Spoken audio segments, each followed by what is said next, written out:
What's good, y'all? It's been a minute. Welcome back to Rick Knows Hoops. Quick disclaimer: if I go a little bit without uploading videos, I probably just don't have the time to do so because school's starting back up, and with campuses opening up fully now, I'm not gonna be at home to record videos as often as I was during the summertime, but I'm gonna still try and get on a good schedule so I can get content out to y'all. Y'all been showing mad love lately on the videos. Views have been going up, subscriber count, like count, everything's been going crazy. Y'all have been interacting with me. I really appreciate it. I appreciate all the love. So I'm gonna get on a good schedule so I can still put out as many videos as possible on this channel and we can continue to grow together. I appreciate y'all. And let's get into the What's Next series. We're back with this. This time we're talking about the Indiana Pacers, man. Roller coaster ride of a season for the Pacers. I feel like that's been the story for a lot of teams last season, as it was a crazy year. But the Pacers, they started off really high, and then the season finished on a down note, but there was definitely some stuff in between that contributed to that. And I think even though they didn't make a lot of moves this offseason, I think there's room for them to bounce back this coming season and get back into the playoffs, which they've been pretty much accustomed to over the last decade. So let's talk about the Pacers. Be sure to leave a like, subscribe if you are new. This is a place where we talk all about NBA basketball. So if you love hoops, this is the place for you. And the Pacers, man, I mean, last season they started off red hot. I mean, they kind of surprised everybody in the 2020 offseason when they let go of Coach Nate McMillan, who had been a staple in Indianapolis for, I think, maybe 5 or 6 years. He had been the Pacers coach for a while, ever since Frank Vogel had left town. And they were a perennial playoff team every single year, and some years being a 4 seed, being a 3 seed. They had some very good seasons. Could never really make it work in the playoffs, but they always had good teams, good rosters, got the most out of their talents. Everybody thought they got fleeced in the PG trade. Victor Oladipo turned into an all-star. Domantas Sabonis is now a 2-time all-star. And they decided to let go of Nate McMillan, my bad. Decided to let go of him. They brought in Nate Borkin, who was a first-time head coach, I believe, out of the Toronto Raptors system, if I'm not mistaken. Somebody fact-check me, I might be wrong. But they bring in Nate Borkin, and they started off really good last year. I think they started off like 4-0 or 5-0. They started off really good. They beat some good teams early on in the season too. Malcolm Brogdon, which he always starts out the season looking like an all-star lock. He was playing red hot to start the season. Sabonis was playing great. Miles Turner was leading the league in blocks. They started off red hot, and then injuries started to settle in, man. Guys were just going down, it seemed like, left and right for this team.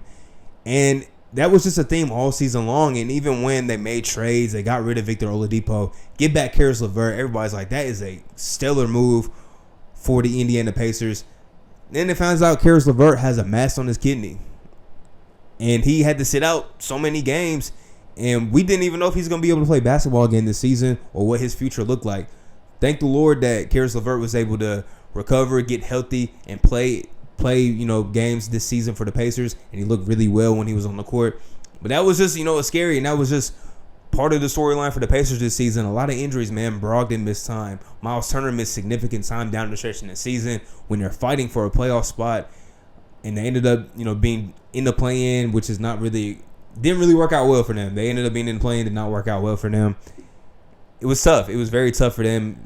Sabonis missed time. A lot of guys missed time for this team, and I think that definitely contributed to their lack of success this season, obviously. But at the same time, it might have been a blessing in disguise because I don't think the coaching change that they made at the end of last season, or I'm sorry, the offseason prior to 2020 offseason, was the right move. I mean, obviously hindsight's always 2020, but it just seemed like the team never really responded well to the new head coach and Nate Borkin. Players were getting in fights with assistant coaches on the bench. I think Goga Badazzi got into a fight with one of the assistant coaches. It was a mess in Indiana, man. It was a complete mess. And this is a team that is, over the last decade, they've just been a well-oiled machine. Like, you don't see stuff like that happen. They're always going to be a really solid team. They might have a down year here and there, but usually very solid team. It just wasn't the case last season. I also forgot TJ Warren missed significant time last season as well. I don't think he played after the first 10 games. He missed a lot of time last season. Hopefully he gets healthy too. And that's why I think the Pacers can find themselves back in the playoffs next year, because I think as long as everybody stays healthy, they're bringing everybody back basically. And they made some minor tweaks in the offseason that I like, just some solid moves to replace some guys, some young players that they drafted. I think the Pacers have a chance of, getting back into the playoffs. And not just that, I think with the hiring of Rick Carlisle, that raises the floor of this team a little bit. I think Rick Carlisle is such a great coach. He's a vet. I was so surprised to see him leave Dallas. And not only that, I didn't expect him to go right back into coaching. I thought he might have, maybe took a year or two off or something like that, because he's been coaching nonstop for years. I mean, as long as I've been a fan of basketball, Rick Carlisle's been a head coach. And he was even coaching, the Pacers back in the day, like the pinstripe Pacers, when they used to wear the pinstripe uniforms all the time. He's been coaching a long time with no breaks. He's a championship head coach. He's coached Hall of Famers. He's coached Dirk. He's coached Jason Kidd. Luka Doncic, he's coached him in his young part of his career. He has experience coaching top-notch talent, and I love the move for this Pacers team. I think that the Pacers team is going to be really fun. They should be fun to watch on the offensive end, of course. But I think they will also have the makings of being a good defensive team. As long as Miles Turner is healthy, I think that they will be a very solid defensive team, because he's the anchor of that defense, of course. I think he led the league in shots last season, if I'm not mistaken. At least he was most of the season, and I don't think he made an all-defensive team. But Miles Turner's that dude when it comes to protecting the paint. It was interesting to see them not decide between him and Sabonis, because it just seems like maybe this pairing is not working, as well as they had hoped. But maybe they're just running back, see what they got on the court this season. Now, do I think the Pacers are going to come back healthy, be competing for the Eastern Conference Championship? No, I don't. But if this team somehow was like a 4 seed or 5 seed or, just really competitive, I wouldn't be surprised, man. They got a lot of talent in Indiana. They have a lot of talent. Malcolm Brogdon, very solid guard for them.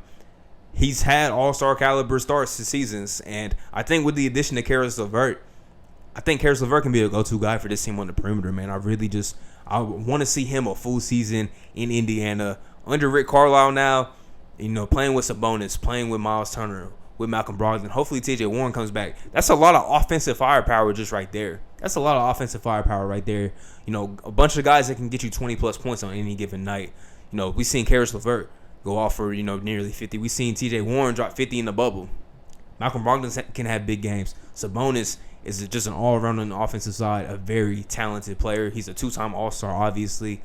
And Miles Turner is the anchor on defense. I really like that 5 for the Pacers. And some of the moves they made in the offseason, man, was pretty just decent moves. I think deciding to get rid of Aaron Holiday shows that they got a lot of trust in a guy, Edmund Sumner. A lot of guys might not be familiar with him, but his story getting to the league is kind of unique too, because I think he tore his ACL once, and he might have even tore it twice in college when he played. I believe he played at Xavier. I'm pretty sure he played at Xavier. For those of y'all who don't know, because people be commenting, like, check your facts. A lot of times when I record these videos, everything's off the top. The only thing I have pulled up is, like, transactions, so I don't miss anything. Those are the only things I have pulled up. But when I'm talking about a guy like Edmund Sumner, this is off the top. I remember him playing for Xavier. It was either Xavier or Butler, and I'm pretty sure it was Xavier. And I remember he was such a great player in college, and he got injured one of his last years in college. And his journey to the league is, very just tough. And he's become a very, solid rotational player for this Pacers team. I think that shows the trust they have in him to being a guard off the bench, because Aaron Holiday is a very good young guard off the bench. But now, they're going to rotate Edmund Sumner into that role. Also, they do lose Doug McDermott, but I think they'll be fine, with just some guys that they might fill in. I think Chris Duarte is going to be very good for this team. For those of y'all who don't know, he was the oldest rookie in this draft class, a late lottery pick.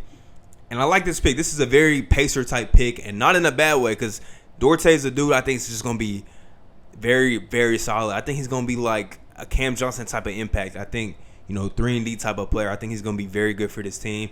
When they could have taken, a high-risk, high-reward pick in like a Jalen Johnson or a Keon Johnson or somebody of that mold, instead they decided to take the guy that they think can come in day one and help them win games in the regular season and potentially win games in the postseason. I think Chris Duarte can do that for this team, man. I really do. We don't know if they've given up on Goga Badasi, but they draft Isaiah Jackson late in the first round. I think that's another pickup that can be very good for this team. And then another year of, Jeremy Lamb getting back from that torn Achilles a couple years ago. You also have TJ McConnell back as another guard off your bench. He had a very good year last season. Got a nice payday in the offseason as well. I'm missing somebody. My bad. Justin Holiday, very underrated 3-and-D wing off that bench, man. Justin Holiday can really shoot the ball very well. He can defend really good. I like having him on the roster still. The Pacers team, they're pretty deep at many positions. I think they're a very flexible team when it comes to lineups that they can throw out on the court. And I think they didn't have one of those boom off seasons. They didn't bring in a big name. I mean, they signed Torrey Craig. I think Torrey Craig is another guy that's he's a winner, man. He's a winning type of player. He's somebody that you want in your locker room. Can make winning plays off the court. Sacrifices a lot on the defensive side of the ball, man. He doesn't matter who he's going. Torrey Craig is gonna give full effort at all times. I love Torrey Craig, just the effort that he gives, and he can knock down the 3-pointer, not at an amazing rate, but he can knock it down. I just like what the Pacers have done. Hopefully they can stay healthy because, like I said, I don't see any reason why they shouldn't be a playoff team next year, and definitely don't be surprised if you see them with home court advantage in the first round. Even as tough as the top of the Eastern Conference is, the Pacers team, they always play really well in the regular season when they're healthy.